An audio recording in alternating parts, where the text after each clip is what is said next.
ঈদে যাত্রা নির্বিঘ্ন করতে শেষ মুহূর্তের প্রস্তুতি নিচ্ছে রেলওয়ে। এবারও দেওয়া হবে আগাম টিকিট, থাকছে বিশেষ 16টি ট্রেন।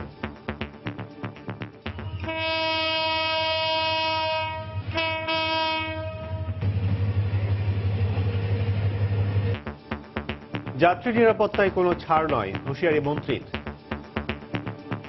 ঈদ উপলক্ষে যাত্রীরা যাতে নিরাপদে গন্তব্যস্থলে যাইতে পারে, আবার কর্মস্থলে ফিরে আসতে পারে, আমাদের বাহিনী জিআরপি এবং আরএমবি সবসময় প্রস্তুত, এবারও থাকবে।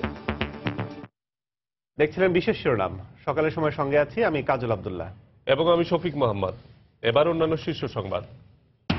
বাজেটে ভ্যাট বাড়লেও বাড়বে না পণ্যমূল্য। বাজেট উত্তর সংবাদ সম্মেলনে অর্থমন্ত্রী। দুর্যোগের প্রভাবে বেড়েছে চাল সহ নিত্যপণ্যের দাম। ঘূর্ণিঝড় মোরার দুঃসহ স্মৃতি ভুলতে পারছে না সেন্ট মার্টিনের ক্ষতিগ্রস্ত বাসিন্দারা। যোগাযোগ ব্যবস্থা ভালো না হয় দুর্গম এলাকায় পৌঁছানো যাচ্ছে না ত্রাণ ও নির্মাণ সামগ্রী। বুড়িগঙ্গার বিষাক্ত পানি ঢুকে পড়ায় মাছ মরে যাচ্ছে তুরাগের। জীবনযাত্রায় নেতিবাচক প্রভাব পড়ার আশঙ্কা, সরকারকে কার্যকর উদ্যোগ নেওয়ার তাগিদ। নিমতলির ভয়াবহ আগুনের পর আজও নিরাপদ নয় পুরান ঢাকার বেশিরভাগ এলাকা। বন্ধ হয়নি দাহ্য জাতীয় পদার্থের কারখানা, ব্যবস্থা নেওয়ার আশ্বাস সিটি কর্পোরেশনের। এবং ঈদকে সামনে রেখে জমে উঠতে শুরু করেছে বিপণী বিতানগুলো। দেশির চেয়ে বিদেশি কাপড়ের দিকেই ঝুঁকছেন বেশি নারীরা। শিশুদের পছন্দ জমকালো পোশাক।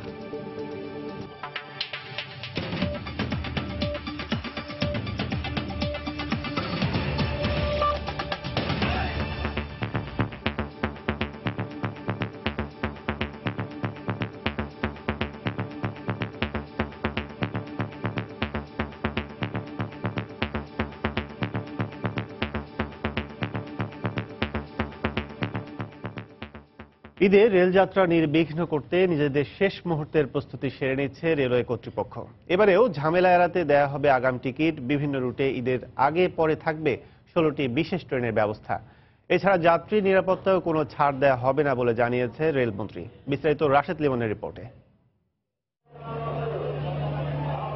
তুলনামূলক আরামদায়ক আর সাশ্রয়ী হয় রেলের প্রতি যাত্রীদের ঝোঁক বরাবরই একটু বেশি। দেশের মোট 1808 কিলোমিটার মিটার গেজ ও 409 কিলোমিটার ব্রড গেজ লাইনে স্বাভাবিক অবস্থায় মোট 340টি রেল চলাচল করে। গড়ে প্রতিদিন 1.5 লক্ষ যাত্রী চলাচল করে রেলপথে। আর ঈদ মৌসুম এলে এই সংখ্যা গিয়ে দাঁড়ায় প্রায় 2.5 লাখে। আর শেষ 3 দিনের সংখ্যাত্মক হিসাব দেওয়া তো একেবারে অসম্ভব। নানা সীমাবদ্ধতার কারণে এই বাড়তি চাপ সামাল দিতে কাঙ্ক্ষিত যাত্রী সেবা দেওয়া সম্ভব হয়ে ওঠে না রেলওয়ের। তবুও ওয়ার্কশপগুলোতে চলছে ঈদের প্রস্তুতি। এমনিতেই গত বছর বেশ কয়েকটি নতুন বগি যুক্ত হয়, এবারের ঈদে যুক্ত হচ্ছে 20,000-এরও বেশি নতুন সিট। পাশাপাশি এই ঈদে যুক্ত হবে আরও 86টি অতিরিক্ত বগি। রেলমন্ত্রী বলছেন, ঢাকা চট্টগ্রাম, ঢাকা খুলনা, ঢাকা সিলেট, ঢাকা পার্বতীপুর ও চট্টগ্রাম খুলনা রুটে ঈদের আগে পরে 3 দিন দেয়া হবে বিশেষ ট্রেন। পাশাপাশি ঈদের দিন শোলাকিয়ায় দেয়া হবে আলাদা সার্ভিস। এবারে আমাদের বেশ কিছু কোচ এসেছে, এই কোচগুলি আমাদের এখন বহরে যোগ হয়েছে। আরো কিছু কোচ আমরা মেরামত করব, কিছু পুরাতন ইঞ্জিন মেরামত করব, করে আমাদের বহরে যোগ করব। অতএব প্রস্তুতি গতবার থেকে অনেক বেশি হবে। এছাড়া যাত্রী নিরাপত্তায় থাকবে বিশেষ নজরদারি। রেলমন্ত্রী বলছেন, টিকিট কালোবাজারি রোধেও সতর্ক থাকবে রেলওয়ে। ঈদ উপলক্ষে যাত্রীরা যাতে নিরাপদে গন্তব্যস্থলে যাইতে পারে, আবার কর্মস্থলে ফিরে আসতে পারে, আমাদের বাহিনী জিআরপি এবং আরএমবি সবসময় প্রস্তুত, এবারও থাকবে। ঈদ উল ফিতরকে সামনে রেখে 14 জুন থেকে রেলের আগাম টিকিট দেওয়ার কথা রয়েছে। রাশেদ লিমন, সময় সংবাদ, ঢাকা। প্রস্তাবিত বাজেট উচ্চাভিলাষী হলেও বাস্তবায়ন হবে কিনা এমন প্রশ্ন করা অবান্তর বলে মন্তব্য করেছেন অর্থমন্ত্রী আবুল মাল আব্দুল মুহিত। রাজধানীর ওসমানী স্মৃতি মিলনায়তনে গতকাল দুপুরে বাজেট পরবর্তী সংবাদ সম্মেলনে একথা বলেন তিনি। অর্থমন্ত্রী বলেন, নতুন ভ্যাট কার্যকর হলেও পণ্যের দাম বাড়বে না। সংবাদ সম্মেলনে কৃষিমন্ত্রী বলেন, দুর্যোগের কারণে চালের দাম বেড়েছে, তবে সরকারের বিভিন্ন পদক্ষেপে শিগগিরই দাম নিয়ন্ত্রণে আসবে। এ সময় শিল্পমন্ত্রী স্বীকার করেন, অন্যান্য দেশে রমজানে পণ্যের দাম কমলেও বাংলাদেশে তা বাড়ার প্রবণতা রয়েছে। আমার মনে হয়েছে আমার জীবনের শ্রেষ্ঠ বাজেট আমি আবার দিয়েছি। বাস্তবায়ন দক্ষতা নিয়ে প্রশ্ন ওঠে, এই প্রশ্নটা একান্তই অবান্তর। 8 বছরে বাজেটের আয়তন, বাজেট বাস্তবায়নের দক্ষতা 91,000 কোটি টাকার থেকে 3,18,000 কোটি টাকাতে নিয়ে গেছেন। সেইখানে কি বলে আমি বলবো যে আমাদের দক্ষতা নিয়ে আমাদের প্রশ্ন থাকতে পারে?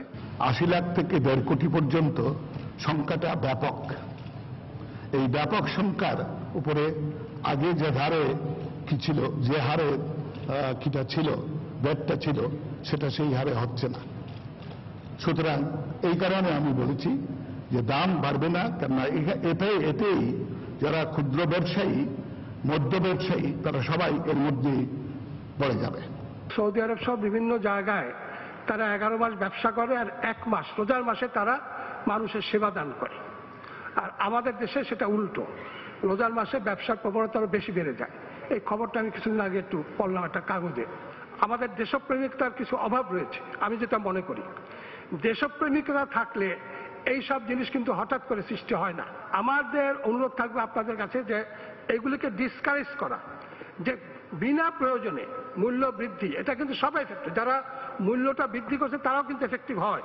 এই আকস্মিক বন্যা হওয়াতে একটা অবস্থার সৃষ্টি হয়েছে, আমরা সেটাকে কাটিয়ে উঠব। আর কাটিয়ে ওঠার জন্য মাননীয় প্রধানমন্ত্রীর নির্দেশে আজকে খাদ্যমন্ত্রী তিনি ভিয়েতনামের সঙ্গে চুক্তি করেছেন, তিনি ওপেন টেন্ডার ফ্লোট করেছেন এবং এগুলো আসছে। আর আমাদের রিলিফ কার্যক্রম চলবে হাওড়ে। চট্টগ্রাম কক্সবাজার উপকূল অতিক্রম করে যাওয়া ঘূর্ণিঝড় মোরার দুঃসহ স্মৃতি ভুলতে পারছে না প্রবালদ্বীপ সেন্ট মার্টিনের ক্ষতিগ্রস্ত বাসিন্দারা।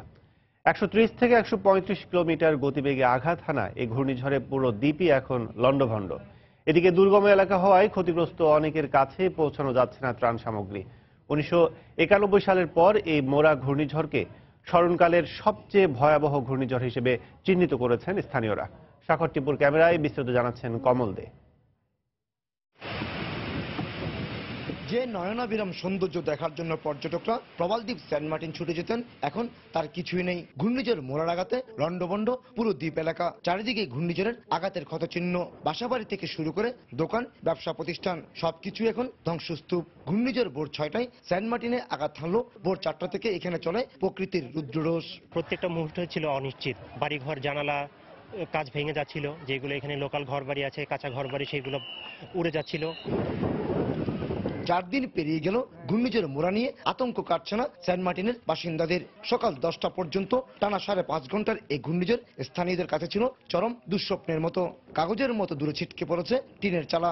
শুধু তাই নয়, বালুর নিচে ডুবে গেছে অনেক নৌকা। মহাসেন ছিল, আমাদের পিঠের উপরে গেছে, কিন্তু এইটার চেয়ে 3 ডবল এই বাতাসটা ছিল। আমার জীবনে, আমার লাইফে আমি এরকম বাতাস দেখিনি। মানে যে একটা গাছ এখান থেকে চিরা উড়ে গেছে।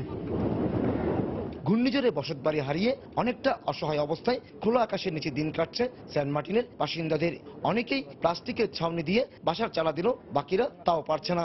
যোগাযোগ ব্যবস্থা দুর্গম হওয়ায় পাওয়া যাচ্ছে না প্রয়োজনীয় নির্মাণ সামগ্রী, নেই পর্যাপ্ত ত্রাণ সহায়তা। বাসাবাড়ি, ব্যবসা বাণিজ্য অনেক কিছু ক্ষয়ক্ষতি হয়েছে। আমরা চাই ভালো একটা আশ্রয় সরকারের পক্ষ থেকে, চাই আরো সাহায্য সহযোগিতা। ঝড় বাতাসে বেড়ে ওঠে সেন্ট মার্টিনের মানুষ। 1991 সালের প্রলয়ঙ্করী ঘূর্ণিঝড়ের পর অন্তত 50টি ঘূর্ণিঝড় প্রত্যক্ষ করেছে এখানকার বাসিন্দারা।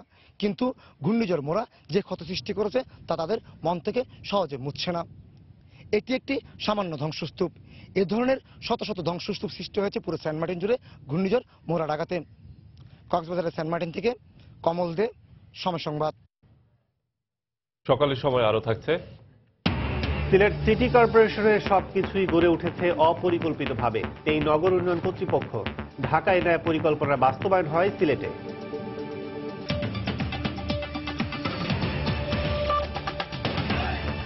বুড়িগঙ্গার বিষাক্ত পানি ঢুকে পড়ায় তুরাগের বিস্তীর্ণ এলাকায় মরে যাচ্ছে ছোট বড় বিভিন্ন প্রজাতির মাছ। গত 2 দিন ধরে মরা ও নিস্তেজ মাছ সংগ্রহ করছে তুরাগ তীরের মানুষ। এভাবে মাছ মরে যাওয়ায় জীবনযাত্রায় নেতিবাচক প্রভাব পড়ার আশঙ্কা করছেন ওই এলাকার মৎস্যজীবী ও সাধারণ মানুষ। এমন ঘটনার পুনরাবৃত্তি ঠেকাতে সরকারকে এখনই কার্যকর উদ্যোগ নেয়ার তাগিদ দিচ্ছেন তারা। তুরাগের বিভিন্ন এলাকা ঘুরে এসে জানাচ্ছেন সালাউদ্দিন সুমন। মড়ক লেগেছে তুরাগের মাছে। মরা ও আধামরা মাছ সংগ্রহে দুদিন ধরে ব্যস্ত তুরাগ তীরের মানুষেরা। স্থানীয়রা জানিয়েছেন, পূর্ণিমার জোয়ারে বুধবার রাতে বসিলা ও গাবতলী এলাকার কয়েকটি পয়েন্ট দিয়ে বুড়িগঙ্গা থেকে বিষাক্ত পানি তুরাগে প্রবেশ করে। এরপর থেকে মাছ মরতে শুরু করে। মলা ঢেলা, ট্যাংরাপুটি থেকে শুরু করে শোল, বোয়াল সব প্রজাতির মাছ মরে ভেসে উঠছে। আর যে মাছগুলো এখনো বেঁচে আছে সেগুলো নিস্তেজ হয়ে ভাসছে নদীতে। বুড়িগঙ্গার যে পচা পানি ছিল না, পচা পানি আসে আগের যে ভালো পানি ছিল ওই পানিটা নষ্ট করে পালাইছে, এই কারণে বহু মাছ মরছে। সাভার, মিরপুর ও আশুলিয়া এলাকায় তুরাগের বিভিন্ন পয়েন্টে মিলছে ছোট বড় মাছ। স্থানীয়রা বলছেন, বৃহস্পতিবার রাতে শুধুমাত্র সাভারের মোগরাকান্দা গ্রামেই বিক্রি হয়েছে 2.5 লাখ টাকার মরা মাছ। এর চেয়ে বড় বড় মাছ, বাইং, বোয়াল, শোল, গজার, রুই, কাতল, অনেক মাছ, ফলি, এরকম অনেক মাছ মরে এই কস্তুর ভিতরে ভাইসা ভাইসা রয়েছে। এখনো মরতে আছে, ভাবলিকে ধরতে আছে। লক্ষ লক্ষ টের মাছ মারা গেছে। ফলাফানে বড় মানুষ তো মরা মাছ লয়ে গেছে হাজার হাজার টের। নদীকে ঘিরে যাদের জীবন আবর্তিত হয়, মাছ এভাবে মরে যাওয়ায় চিন্তিত তারা। সারা গ্রামের মানুষ মনোরান মাছ ধরতো, খাইতো, বাজার বিক্রি করতো, কিন্তু এখন আর সেটা হচ্ছে না। এই পানিটা আইলে মাছ মারা গেলে আমাকে তো আর খাওয়ার মাছ থাকে না। আপনারা যে খাইবেন বা বিক্রি করুম হেওয়াটা পারি না। বুড়িগঙ্গার বিষাক্ত পানি ঢুকে মাছের মড়ক তুরাগ তীরের মানুষের কাছে এই প্রথম নয়।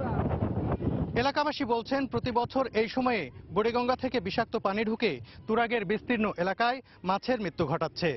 এটি রোধ করা না গেলে একসময় বুড়িগঙ্গার মতো তুরাগেও কোনো মাছের অস্তিত্ব থাকবে না বলে মনে করছেন অনেকেই। সাভারের তুরাগ নদীর মোগরাকান্দা এলাকা থেকে সালাউদ্দিন সুমন, সময় সংবাদ। নিমতলীর ভয়াবহ অগ্নিকাণ্ডের পর আজও পুরোপুরি নিরাপদ বলা যাচ্ছে না নিমতলী সহ পুরান ঢাকার বেশিরভাগ এলাকা। অনেক এলাকায় এখনো রয়েছে দাহ্য জাতীয় পদার্থের কারখানা ও ব্যবহার। অন্যদিকে ঘনবসতি আর সরু রাস্তা যে কোনো দুর্যোগে উদ্ধার কাজের সবচেয়ে বড় বাধা বলে মনে করে ফায়ার সার্ভিস। আর সিটি কর্পোরেশন বলছে, সংশ্লিষ্ট দপ্তরগুলোর সাথে কথা বলে ব্যবস্থা নেওয়া হবে কেমিক্যাল গোডাউনের বিরুদ্ধে। নিমতলীতে ঢুকতেই দোতলা পোড়াবাড়িটি আজও সাক্ষী হয়ে দাঁড়িয়ে আছে 2010 সালের 3রা জুনের ভয়াবহ অগ্নিকাণ্ডের। পুড়ে যাওয়া দেয়ালগুলো মনে করিয়ে দেয় সেদিন নিহত হওয়া 124 জনেরও বেশি মানুষের কথা। মায়ের বুকের লগে বাচ্চা 6টাই ছিল, দুটো বাচ্চা ছিল, দুটোই বোন। এইসব তো আর আসবে না। তারপরে যতটি বিল্ডিং এখনো আপনারা দেখতে পারেন, কতটি বিল্ডিং খালি আছে, দেখার লোক নাই। জীবন থেমে থাকে না, তাই সময়ের বহমান যাত্রায় গত 7 বছরে অনেক পুড়ে যাওয়া ভবন নিজেদের চেষ্টায় মেরামত করে নিয়েছেন নিমতলীবাসী। কিন্তু স্বজন হারানোর যে ক্ষত, তা কখনোই মলিন হবার নয়। যারা মরছে 1 লাখ টাকা করে শেখ হাসিনা দিচ্ছে, বাস ওই এগুলি কইরা লাভ আছে। ছবিটা আমার ওখানে ভিতরে একদম পুরো শেষ হয়ে গেছে। আমার মেয়ে তো টাকা লাভ দিয়া কইরা মরছে, 1 বস্তা সিমেন্ট দিতে মারে। রাস্তাঘাটে কই তেমন কাজ হয়েছে দেখেন আপনারা, আগে হয়েছেন হন হয় দেখতেছেন তো, কোনো পরিবর্তনে কি আছে? কিছুই হয়নি। মন্ত্রী মিনিস্টার যারাই করে আশ্বাস সবাই দেয়।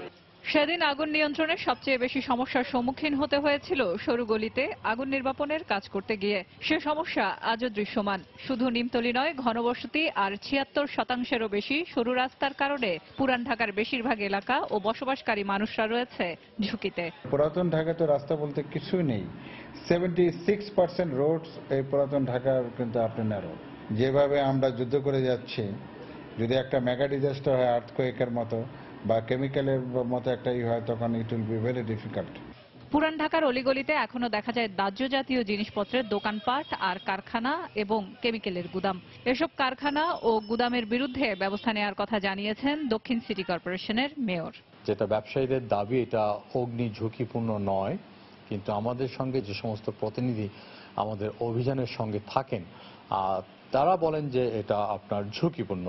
সুতরাং এই জিনিসটা আমরা আপনার তাদের সঙ্গে বৈঠকের মধ্য দিয়ে 9 টাইপস অফ কেমিক্যাল, এর ভিতরে আপনার ফ্লেমেবল, কম্বাস্টেবল, এক্সপ্লোসিভ জাতীয় সব। আবার কোনোটা হয়তো যে আপনি গ্যাসিয়াস ফর্ম, সেটা ইনহেল করলে পরে এমনিই হবে। তো কোনোটাকে কিন্তু আপনি ছোট করে দেখার এখানে কিন্তু স্কোপ নেই। ভয়াবহ অগ্নিকাণ্ডে নিহতদের স্মরণে আর সচেতনতা সৃষ্টিতে সাক্ষী হয়ে দাঁড়িয়ে আছে এই স্মৃতিফলক। নিমতলীর অগ্নিকাণ্ডের মতো কোনো ঘটনা যেন আর না ঘটে, তাই এখানকার মানুষের দাবি সচেতনতা হোক প্রতিদিনের প্রতিটি মানুষের। সেলিয়া সুলতানা, সময় সংবাদ, ঢাকা। নারায়ণগঞ্জের রূপগঞ্জে বিপুল অস্ত্র মজুদের মাধ্যমে বড় ধরনের নাশকতার পরিকল্পনা ছিল অপরাধী চক্রের, এমনটিই জানিয়েছেন পুলিশ মহাপরিদর্শক। তবে এর সঙ্গে জঙ্গি গোষ্ঠীর কোনো সম্পৃক্ততা নেই বলেও জানান তিনি। গতকাল পূর্বাচলে পুলিশের অভিযানে 2টি রকেট লঞ্চার, 62টি এসএমজি রাইফেল, 42টি গ্রেনেড, 5টি পিস্তল, 51টি ম্যাগজিন ও বিপুল পরিমাণ গোলাবারুদ উদ্ধার করা হয়। এই ঘটনায় আটক করা হয়েছে 3 জনকে। শাহরিয়ার জামান দ্বীপের রিপোর্ট। শুক্রবার দুপুরের পর একে একে নিষ্ক্রিয় করা হয় নারায়ণগঞ্জের রূপগঞ্জ থেকে উদ্ধারকৃত গ্রেনেড। এর আগে পানি ভর্তি ব্যাগের ভেতর থেকে উদ্ধার করা হয় আধুনিক সব অস্ত্র ও গোলাবারুদ। নারায়ণগঞ্জের রূপগঞ্জের পূর্বাঞ্চল 5 নম্বর সেক্টরে পুলিশের অভিযান শুরু হয় বৃহস্পতিবার রাত থেকে। পুলিশ জানায় পার্শ্ববর্তী গ্রাম থেকে অস্ত্র মামলার এক আসামি গ্রেফতারের পর তার দেওয়া তথ্যের ভিত্তিতেই চালানো হয় এই অভিযান। এ সময় পূর্বাঞ্চলের খালে ব্যাগ ভর্তি অস্ত্রের সন্ধান পান তারা। পরে ফায়ার সার্ভিসের ডুবুরি দলের সহায়তায় উদ্ধার করা হয় বিপুল পরিমাণ অস্ত্র। এসব অস্ত্রের অধিকাংশই সচল বলেও জানিয়েছে পুলিশ।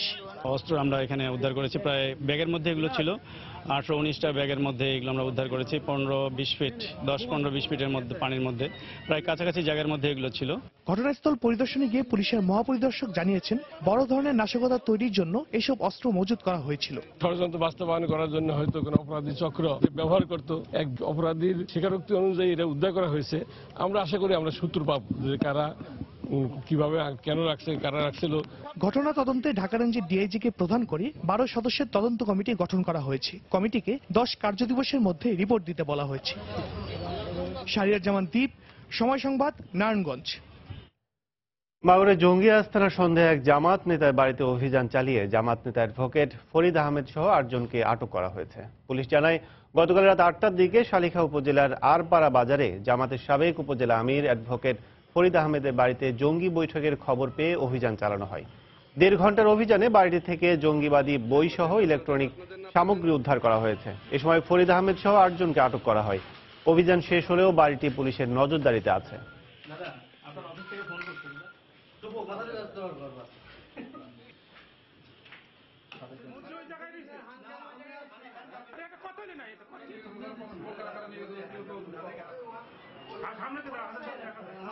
গোপন সূত্রে খবর পেয়ে মাগুরা জেলা পুলিশ এবং শালিকা থানা পুলিশ আটপাড়া বাজারস্থ একটি 3তলা বাড়িতে অভিযান চালায়।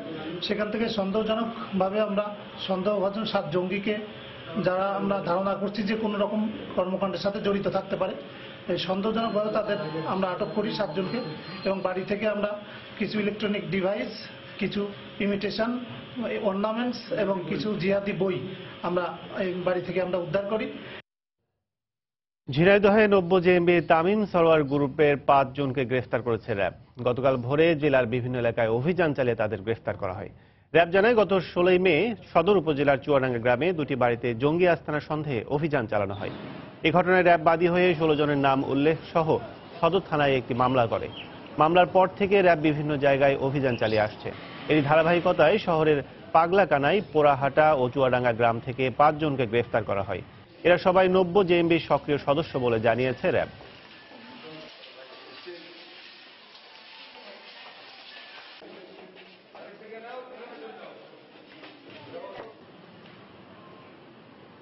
ঝিনাইদহ সদরের পাগলাকানাই এবং আশেপাশের এলাকা থেকে এই জঙ্গি সংগঠনের 5 জনকে গ্রেপ্তার করতে সক্ষম হই, যারা জেএমবির সারোয়ার তামিম গ্রুপের সদস্য।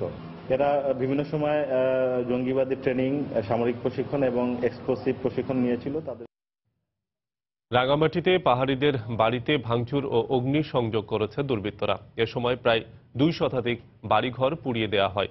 পরিস্থিতি নিয়ন্ত্রণে লংদু উপজেলায় গতকাল সকাল থেকে 144 ধারা জারি করেছে স্থানীয় প্রশাসন।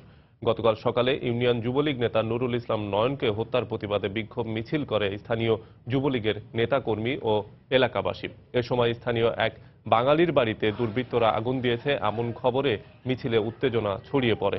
পুলিশ জানায় এক পর্যায়ে দুর্বৃত্তরা উপজেলা জনসংহতি সমিতির কার্যালয় সহ আশেপাশে পাহাড়িদের বেশ কয়েকটি বাড়ি ঘরে ভাঙচুর ও অগ্নিসংযোগ করে। পরে যৌথ বাহিনীর হস্তক্ষেপে পরিস্থিতি নিয়ন্ত্রণে আসে। তবে যে কোনো অপ্রীতিকর পরিস্থিতি এড়াতে এলাকায় 144 ধারা জারি করেছে উপজেলা প্রশাসন। বৃহস্পতিবার দিঘিনালার 4 মাইল এলাকা থেকে নুরুল ইসলামের লাশ উদ্ধার করা হয়। তিনি সদর ইউনিয়ন যুবলীগের সাংগঠনিক সম্পাদক ছিলেন।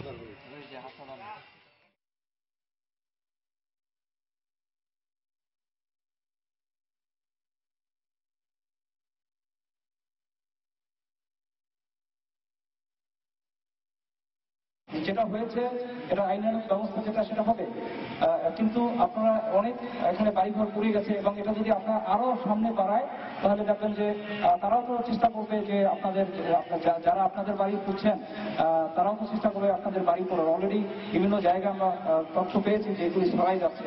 তো আমি আপনাদেরকে বিনীত অনুরোধ করব যে আপনারা এখানে যারা নেতৃস্থানীয় আছেন এটা আপনারা এখানে সুস্থভাবে যেভাবে আপনার ধর্মীয় নিয়মনীতি অনুযায়ী এটা সম্পন্ন করে তারপর আপনারা এখানেই থাকবেন, নিরাপদে থাকবেন এবং কোনো ধরনের কোনো মানুষকে প্রাণহানি বা এটা যাতে না হয়। এদিকে রাঙামাটির লংগদুতে আদিবাসীদের বাড়ি ঘরে আগুন এবং হামলার প্রতিবাদে বিক্ষোভ সমাবেশ করেছে পাহাড়ি ছাত্র পরিষদ। শুক্রবার বিকেলে রাজধানীর শাহবাগে জাতীয় জাদুঘরের সামনে পার্বত্য চট্টগ্রাম পাহাড়ি ছাত্র পরিষদ ঢাকা মহানগরের উদ্যোগে বিক্ষোভ সমাবেশ হয়। তারা অভিযোগ করেন যুবলীগ নেতা হত্যাকাণ্ডের সঙ্গে জড়িতদের শনাক্ত না করে পাহাড়িদের বাড়ি ঘরে অগ্নিসংযোগ করছে বসতি স্থাপনকারীরা। অবিলম্বে এই হত্যাকাণ্ডের সুষ্ঠু তদন্ত করে প্রকৃত অপরাধীদের শাস্তির দাবি এবং পাহাড়িদের ওপর নির্যাতন বন্ধের দাবি জানান তারা। মিথ্যা অভিযোগে আদিবাসীদের ওপর নির্যাতন বন্ধ না করলে কঠোর আন্দোলনের হুঁশিয়ারি দেন তারা।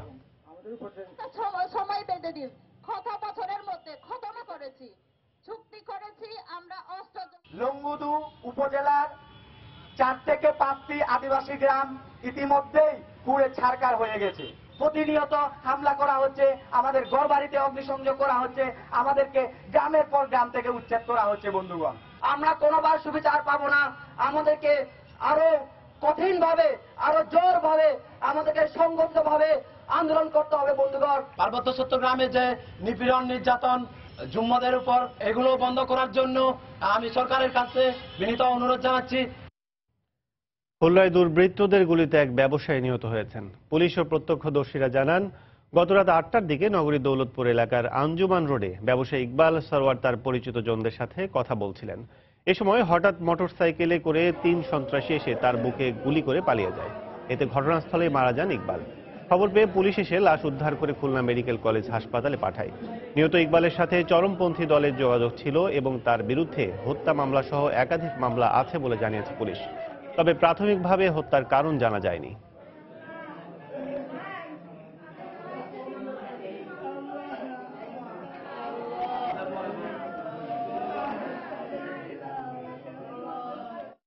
মসজিদের 20 গজ পূর্ব পাশে, ওখানে ওনার প্রথম একটা গুলি করে, একটা গুলি করার পরে তার 40 সেকেন্ড পরে 2টো গুলি হয়েছে। কথা বলতে বলতে হঠাৎ আব্বু টাইমে গেছে। আমি বলছি আব্বু, হ্যালো আব্বু, কি হয়েছে আব্বু? আব্বু বলে আর কোনো কথা খায় না আব্বু। বাসায় হঠাৎ করে কি যেন এসে বললো যে এরকম আব্বু নাকি পড়ে আসছে রাস্তায়। তখন তোরা যে দেখি অবস্থা, ইঞ্জুরিটা ওনার বুকে, যতদূর দেখা গেছে যে গানশট ইঞ্জুরি। সকালের সময় আরো থাকছে। টানা লোডশেডিং এ নীলফামারীর শিল্প কারখানাগুলোতে উৎপাদন চরমভাবে ব্যাহত। লোকসানের মুখে মালিকরা।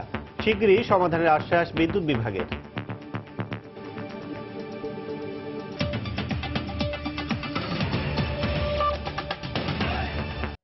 1878 সালে যাত্রা শুরু করা সিলেট পৌরসভা 2002 সালে সিটি কর্পোরেশনে উন্নীত হয়।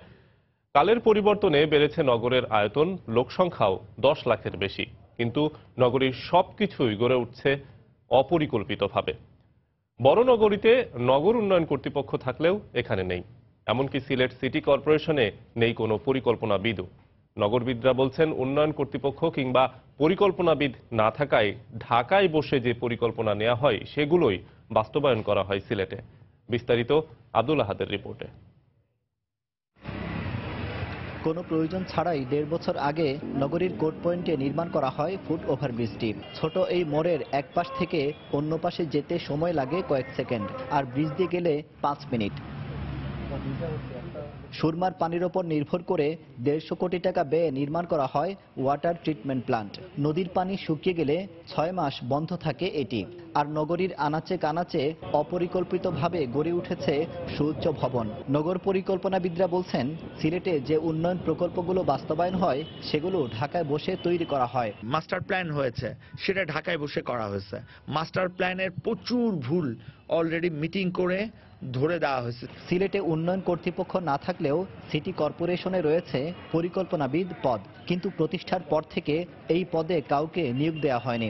নগরবাসী ও পর্যটকদের আকৃষ্ট করতে উন্নয়ন কর্তৃপক্ষ কিংবা পরিকল্পনাবিদের প্রয়োজন, এমনটাই অভিমত পরিকল্পনাবিদ ও সাবেক মেয়রেরও। সিটি কর্পোরেশন পক্ষে প্রপার ম্যানেজমেন্ট সম্ভব না, তখন এখানে সিটি ডেভেলপমেন্ট অথরিটি থাকলে ওদের কাজের সুবিধা হবে। সিলেটে উন্নয়ন কর্তৃপক্ষ হবে, এটা আমি দৃঢ়ভাবে আশাবাদী। সেবামূলক যে সমস্ত প্রতিষ্ঠান আছে তাদের মধ্যে একটা শক্তিশালী কোঅর্ডিনেশনের প্রয়োজন। আর মেয়রের অভিমত, সিলেটে উন্নয়ন কর্তৃপক্ষ গঠন হলে দুটি প্রতিষ্ঠানের মধ্যে দ্বন্দ্বে যেন উন্নয়ন বাধাগ্রস্ত না হয় সেদিকে লক্ষ্য রাখা উচিত। উন্নয়ন কর্তৃপক্ষ আর সিটি কর্পোরেশন প্রায় জায়গায় গিয়ে দেখেন এই ফাইল চালাচালির কারণে অনেক ডেভেলপমেন্ট হচ্ছে না। এটার একটা আলাদা একটা গাইডলাইন থাকা উচিত। দুই ডিপার্টমেন্টের ঠেলাদের মানুষের ভোগান্তি হবে, কাজ হবে না। ফায়ার সার্ভিস কর্তৃপক্ষ জানায়, নগরীর রাস্তাগুলো ছোট হওয়ায় আগুন নেভানোর জন্য বড় গাড়িগুলো সিলেটে আনা যাচ্ছে না। আব্দুল আহাদ, সময় সংবাদ, সিলেট। ঈদকে সামনে রেখে জমে উঠতে শুরু করেছে রাজধানীর বিপণী বিতানগুলো। দেশি পোশাকের চেয়ে বিদেশি পোশাকের দিকেই বেশি ঝুঁকছেন নারীরা। গরম আর বর্ষাকালকে মাথায় রেখে মূলত উজ্জ্বল রঙের পোশাক প্রাধান্য পাচ্ছে পছন্দের তালিকায়। বেশি ভিড় রয়েছে শিশুদের দোকানগুলোতেও। তাহিয়া রুবাইয়াত, অপলা রিপোর্ট। বিদেশি পোশাকের মধ্যে ভারতীয় পোশাকের আধিক্য থাকে বছর জুড়েই। এবারের ঈদের কেনাকাটাতেও দেখা যাচ্ছে সেই ঝোঁক। উৎসবকে সামনে রেখে রোজা শুরুর পর প্রথম ছুটির দিনটিতে রাজধানীর বিপণী বিতানগুলোতে ভিড়টা একটু বেশি লক্ষ্য করা গেছে। জমে উঠেছে ক্রেতা বিক্রেতাদের হাঁকডাক। বাচ্চাদের দোকানগুলোতেও ভিড়টা লক্ষণীয়। বড়রা মূলত গরমের কথা মাথায় রেখে সুতি আর উজ্জ্বল রঙের পোশাক বেছে নিচ্ছেন, আর শিশুদের পছন্দ একটু জমকালো পোশাক। আসার সময় বাচ্চা বলতেছে সাদা জামা নেবে, বাপি আমি একটা সাদা জামা কিনবো। আমি তো পাঞ্জাবি কিনবো, সাদাই হয়। সবার আগে বাবা মাকে দিব, এটাই আমার সাথে আর কি লিস্টে যেটা থাকে বাজেটে, বাবা মাকে দিব আগে, তারপর আমি করবো। আরে আসছি, দেখবো, দেখে যেটা ভালো লাগে ওটা নেবো আর কি। ইন্ডিয়ান ক্যাটালগের যেগুলো আপনার গঙ্গা, তারপরে আপনার রাখি, অনেক আইটেম আসছে। পিঙ্ক কালার, তারপরে লেমন কালার, এগুলো মানে বেশি চলতেছে। ইয়েলো, এই টাইপের কালারগুলো চলতেছে। আমাদের স্পেশালি আপনার কটনগুলোই বেশি চলতেছে এখন। মানে বর্ষাকালের জন্য ম্যাক্সিমাম কটন ড্রেস নিচ্ছে, আর পার্টি ওয়্যার ড্রেসগুলো ঈদের জন্য, অকেশনালের জন্য মানুষ নিচ্ছে। তবে পোশাক ছাড়া অন্যান্য দোকানে ভিড় এখনো কম। অন্য বছরের মতো এবারও দাম নিয়ে ক্রেতা বিক্রেতাদের মধ্যে রয়েছে মিশ্র প্রতিক্রিয়া। শপিং আপাতত জুতা কিনেছি নিজের মেয়ের আর ছেলের জন্য। দামটা হাতের নাগালেই আছে। আমাদের তো কোয়ালিটি ফুল মাল, এখন দাম একটু বেশি হবে। নিজের বাজার তো আমাদের তো সারা মাসই লস। ইনশাআল্লাহ আশা করি ভালোই হবে। ঈদের আগের দিনগুলোতে ব্যবসা আরো জমে উঠবে বলে আশাবাদী বিক্রেতারা। তাহিয়া রুবাইয়াত, অপলা, সময় সংবাদ, ঢাকা। গত কয়েকদিনের টানা লোডশেডিংয়ে নীলফামারীর শিল্প কারখানাগুলোতে উৎপাদন চরমভাবে ব্যাহত হচ্ছে। এতে শিল্প মালিকরা চরমভাবে আর্থিক লোকসানের মুখে পড়েছে। বিদ্যুৎ বিভাগ বলছে পুরোপুরি ঠিক হতে সময় লাগলেও রমজানের মধ্যে বিদ্যুতের এই সমস্যা অনেকটা সমাধান হবে। নীলফামারী থেকে শাকির হোসেন বাদলের তথ্য এবং ছবি নিয়ে ডেস্ক রিপোর্ট। নীলফামারীতে গত কয়েকদিন ধরে সারাদিনে 5 থেকে 6 ঘন্টা বিদ্যুৎ থাকছে। ঘন্টায় ঘন্টায় লোডশেডিং এর কারণে দিনের অধিকাংশ সময় শিল্প কারখানাগুলো বন্ধ থাকে। অলস সময় কাটাচ্ছেন শ্রমিকরা। এই অবস্থায় শিল্প কারখানার উৎপাদন চরম আকারে ব্যাহত হচ্ছে। শিল্প কারখানার যন্ত্রাংশও ক্ষতিগ্রস্ত হচ্ছে। কোনো কাজেই আমাদের হইতে পারতেছে না, খুব সমস্যা কারেন্টের। সারাদিনে মনে করেন আমরা খুব বেশি হলে 2 থেকে 2.5 ঘন্টা কারেন্ট পাচ্ছি। হঠাৎ করে কারেন্ট চলে যাওয়াতে এবং আসাতে আমাদের যেমন উৎপাদন খরচ বেড়ে যাচ্ছে, তেমনি আমাদের লোকসানের মানে মুখোমুখি হতে হচ্ছে। ঘন ঘন যাচ্ছে, ঘন ঘন আসতেছে, এটা নিয়ে আমাদের মেশিন এবং কোয়ালিটি দারুণভাবে ক্ষতিগ্রস্ত হচ্ছে এবং এটা আমরা মার্কেটিংও করতে পারতেছি না। আর্থিকভাবে এটা আমরা ক্ষতিগ্রস্ত হচ্ছি। জেলা বিদ্যুৎ উন্নয়ন বোর্ডের কর্মকর্তা বলেন, প্রাকৃতিক বিপর্যয়ে আশুগঞ্জের 230 কেভি লাইনের মূল টাওয়ার ভেঙে যাওয়ায় এই সমস্যা হয়েছে। পুরোপুরি ঠিক হতে সময় লাগলেও রমজানের মধ্যেই বেশ কিছু পাওয়ার স্টেশন চালু হয়ে যাবে বলে জানান তিনি। আমাদের ওই ট্রান্সমিশন লাইনের টাওয়ারটার কাজ শুরু হয়ে গেছে। আমরা জানতে পেরেছি যে এটা আগামী 4 মাসের মধ্যেই কমপ্লিট হয়ে যাবে। রমজান উপলক্ষে যে সমস্ত পাওয়ার প্ল্যান্টগুলো মেইনটেনেন্সে ছিল সেগুলোকে চালু করবেন। চালু করার পরে এই সমস্যা 90% সমাধান হয়ে যাবে। নীলফামারী জেলায় প্রায় 1,500 ছোট বড় শিল্প কারখানা রয়েছে। সময় সংবাদ, নীলফামারী। পরিবার সহ দেশ ছাড়তে প্রভাবশালীরা হুমকি দিচ্ছে বলে অভিযোগ করেছেন নারায়ণগঞ্জের পিয়ার সত্তার উচ্চ বিদ্যালয়ের লাঞ্ছিত শিক্ষক শ্যামল কান্তি ভক্ত। শুক্রবার সকালে রাজধানীর সেগুনবাগিচায় ক্রাইম রিপোর্টার্স অ্যাসোসিয়েশন মিলনায়তনে সংবাদ সম্মেলনে তিনি এই কথা বলেন।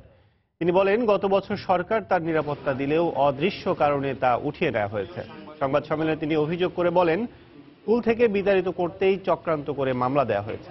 চাকরি জীবনে কখনো অনিয়ম করেননি বলে দাবি করেন শিক্ষক শ্যামল কান্তি। মামলা প্রত্যাহার এবং নিরাপত্তা দিতে প্রধানমন্ত্রীর হস্তক্ষেপ কামনাও করেন এই শিক্ষক।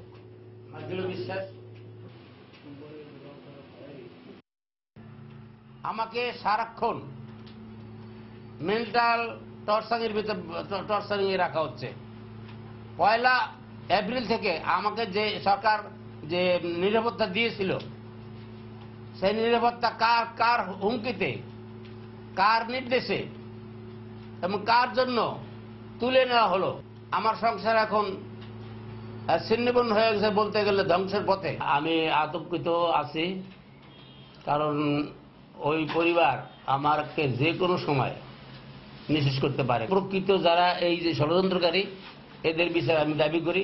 আমি মাননীয় প্রধানমন্ত্রীর কাছে দাবি করতেছি যে আমাকে যেন এই মিথ্যা মামলা থেকে প্রত্যাহার করে মিথ্যা মামলা এই খারিজ করে দেয়।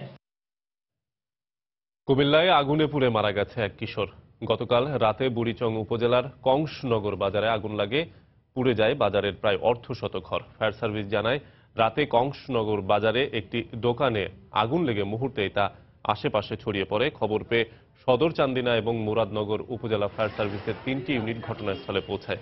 এরপর প্রায় 4 ঘন্টা চেষ্টায় আগুন নিয়ন্ত্রণে আসে, তবে তার আগেই বাজারের অর্ধশত দোকান পুড়ে যায়। এছাড়া একটি কাপড়ের দোকানে খোকন নামে এক কিশোর কর্মচারী তালাবদ্ধ থাকায় আগুনে পুড়ে মারা যায়। আগুন লাগার কারণ এবং ক্ষয়ক্ষতির পরিমাণ এখনো জানাতে পারেনি ফায়ার সার্ভিস।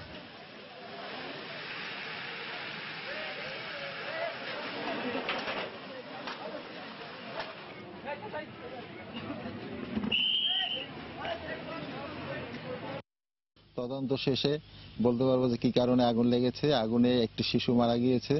শিশুটি দোকানের ভিতর তালাবদ্ধ অবস্থায় ছিল, যে কারণে শিশুটি অনাকাঙ্ক্ষিতভাবে মারা গিয়েছে। দেশের বাইরের খবর। প্যারিস জলবায়ু চুক্তি প্রত্যাখ্যানের মধ্য দিয়ে ট্রাম্প প্রশাসন ভবিষ্যৎকে প্রত্যাখ্যান করেছে বলে মন্তব্য করেছেন সাবেক মার্কিন প্রেসিডেন্ট বারাক ওবামা। প্যারিস জলবায়ু চুক্তি থেকে যুক্তরাষ্ট্রকে সরিয়ে নেওয়ার সিদ্ধান্তের প্রতিক্রিয়ায় এমন আক্ষেপ প্রকাশ করেন ওবামা। এক বিবৃতিতে ওবামা বলেন, 1.5 বছর আগে কার্বন নিঃসরণের হার কমাতে এবং ভবিষ্যৎ প্রজন্মের জন্য বিশ্বকে সুরক্ষিত রাখতে সমঝোতার জন্য গোটা বিশ্ব প্যারিসে একত্রিত হয়েছিল। বৈশ্বিক পর্যায়ে যুক্তরাষ্ট্রের অগ্রণী ভূমিকার মধ্য দিয়ে সেই অর্জন সম্ভব হয়েছিল। বিশ্বে যুক্তরাষ্ট্রের নেতৃত্বের অনুপস্থিতি দেখা দিয়েছে উল্লেখ করে ওবামা বলেন, ট্রাম্প প্রশাসন এমন কিছু দেশের সঙ্গে যোগ দিয়েছে যারা ভবিষ্যৎকে প্রত্যাখ্যান করছে।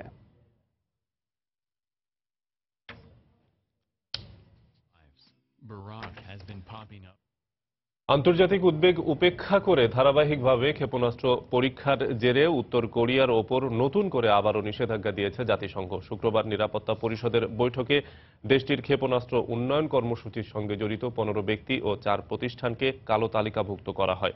এর আওতায় থাকা প্রতিষ্ঠান এবং ব্যক্তিদের আন্তর্জাতিক ভ্রমণে নিষেধাজ্ঞা এবং অন্য দেশে থাকা সম্পদ জব্দ করার কথা বলা হয়েছে। জাতিসংঘের নিষেধাজ্ঞা প্রস্তাব উত্থাপন করতে পিয়ংইয়ংয়ে গুরুত্বপূর্ণ মিত্র চীনের সঙ্গে 5 সপ্তাহ ধরে আলোচনা চালিয়ে আসছিল যুক্তরাষ্ট্র।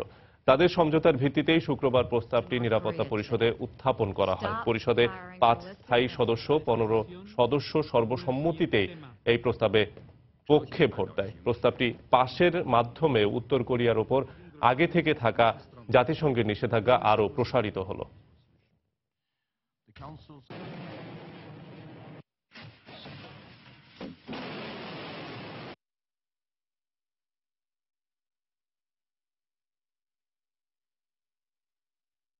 দক্ষিণ সুদানে ভুল পদ্ধতিতে হামের টিকা দেয় 15 শিশুর মৃত্যু হয়েছে। শুক্রবার দেশটির স্বাস্থ্য মন্ত্রণালয়ের পক্ষ থেকে এ খবর নিশ্চিত করা হয়।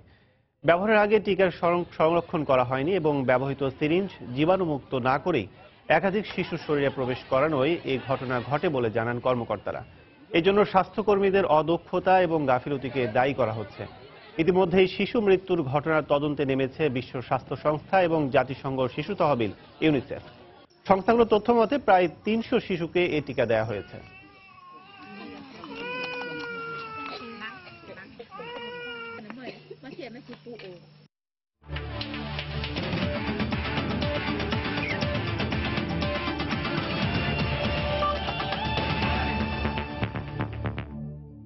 টাইগারদের চ্যাম্পিয়ন্স ট্রফির মিশনের খবর।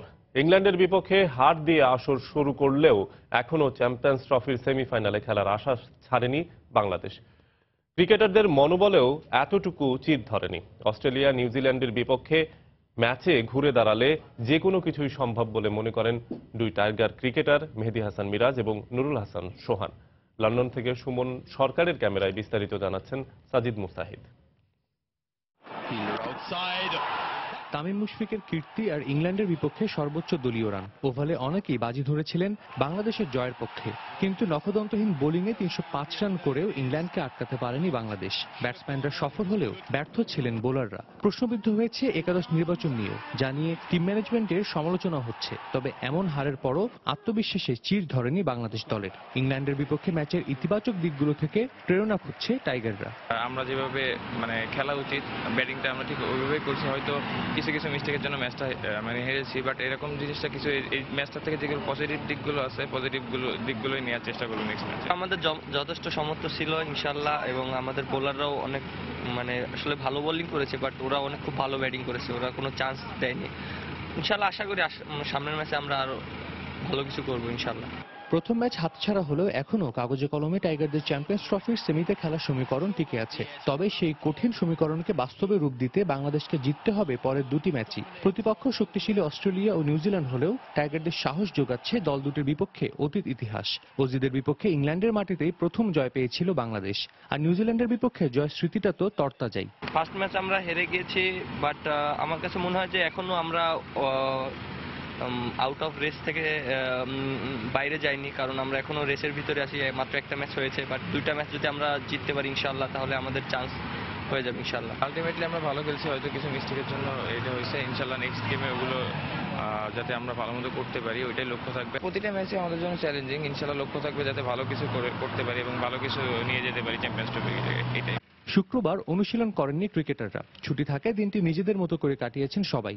অস্ট্রেলিয়ার বিপক্ষে ম্যাচকে সামনে রেখে শনিবার রণপরিকল্পনা সাজাতে শুরু করবেন মাশরাফি সাকিবরা। সাজিদ মুস্তাহিদ, সময় সংবাদ, লন্ডন, ইংল্যান্ড। আসরের দ্বিতীয় সেমিফাইনালে শনিবার ডিফেন্ডিং চ্যাম্পিয়ন আবাহনীর মুখোমুখি হচ্ছে শেখ জামাল ধানমন্ডি ক্লাব, যেখানে নিজেদের সেরাটা দিয়ে খেলে ফাইনাল নিশ্চিত করতে চায় আকাশী নীলরা। অন্যদিকে আবাহনীকে ফেভারিট মানলেও শেখ জামালের লক্ষ্য ফাইনালের টিকিট কাটা।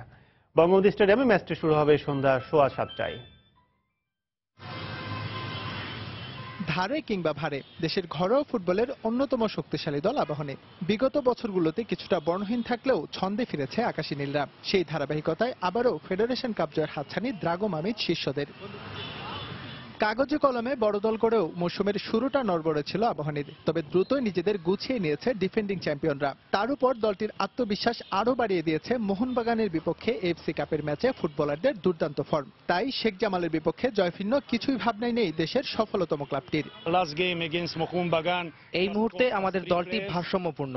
মোহনবাগানের বিপক্ষে ছেলেরা দারুণ খেলেছে।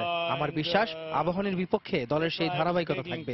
শেখ জামালের বিপক্ষে জয় ছাড়া আমাদের অন্য কিছু ভাবনাই নেই, কেননা আমাদের শিরোপা ধরে রাখতে হবে। অবশ্যই জিতার জন্য চেষ্টা করবো, যেটা সেমিফাইনাল ম্যাচ, ডুয়ার ম্যাচ। এখানে সবাই চেষ্টা করবে নিজের সেরাটা দেওয়ার জন্য এবং ফাইনালে যাওয়ার জন্য। কিন্তু আমরা ডিফেন্ডিভ চ্যাম্পিয়ন আছি বর্তমানে, আমরা চেষ্টা করবো আমাদের চ্যাম্পিয়নটা ধরে রাখার জন্য।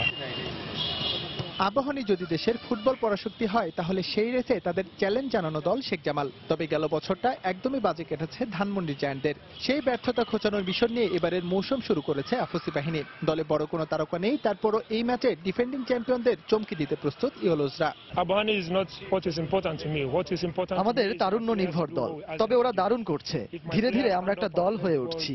আর ম্যাচের কথা বলতে গেলে আবাহনী চাপে থাকবে, আর সে সুযোগটি কাজে লাগাতে চাই আমরা। ম্যাচটার উপরে তো নির্ভর করতেছে ফাইনালে যাওয়ার। আর আশা করি আমাদের টিম যেভাবে আছে, আশা করি এই টিম নিয়ে যাওয়া সম্ভব, কারণ এখন সবাই অ্যাডজাস্ট হয়ে গেছে টিমের সাথে, আর ভালো ফুটবল খেলতেছে। তো আশা করি ভালো একটা রেজাল্ট আসবে ইনশাল্লাহ। এখন পর্যন্ত ফেডারেশন কাপে 9টি শিরোপা জিতেছে আবাহনী লিমিটেড। পক্ষান্তরে শেখ জামালের দখলে আছে 3টি শিরোপা। এসএম ইকবাল, সময় সংবাদ, ঢাকা। সকালের সময় শীর্ষ সংবাদগুলো জানিয়ে দিচ্ছি আরেকবার। ঈদের যাত্রা নির্বিঘ্ন করতে শেষ মুহূর্তের প্রস্তুতি নিচ্ছে রেলওয়ে। এবারও দেয়া হবে আগাম টিকিট, থাকছে বিশেষ 16টি ট্রেন। যাত্রী নিরাপত্তায় কোনো ছাড় নয়, হুঁশিয়ারি মন্ত্রীর। যোগাযোগ ব্যবস্থার কারণে ত্রাণ ও নির্মাণ সামগ্রী পৌঁছানো যাচ্ছে না ঘূর্ণিঝড় মোরার ক্ষতিগ্রস্ত সেন্ট মার্টিনের দুর্গম এলাকায়। খোলা আকাশের নিচে বসবাস ক্ষতিগ্রস্তদের। বুড়িগঙ্গার বিষাক্ত পানি ঢুকে পড়ায় মাছ মরে যাচ্ছে তুরাগে। জীবনযাত্রায় নেতিবাচক প্রভাব পড়ার আশঙ্কা, সরকারকে কার্যকর উদ্যোগ নেওয়ার তাগিদ।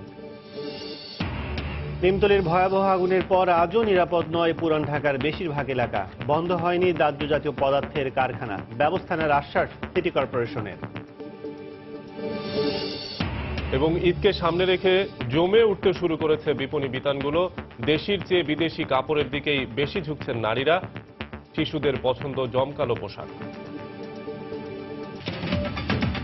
এই ছিল সকালের সময়। যে কোনো খবর পেতে ভিজিট করুন সময় নিউজ.টিভি। সঙ্গে থাকুন সময়।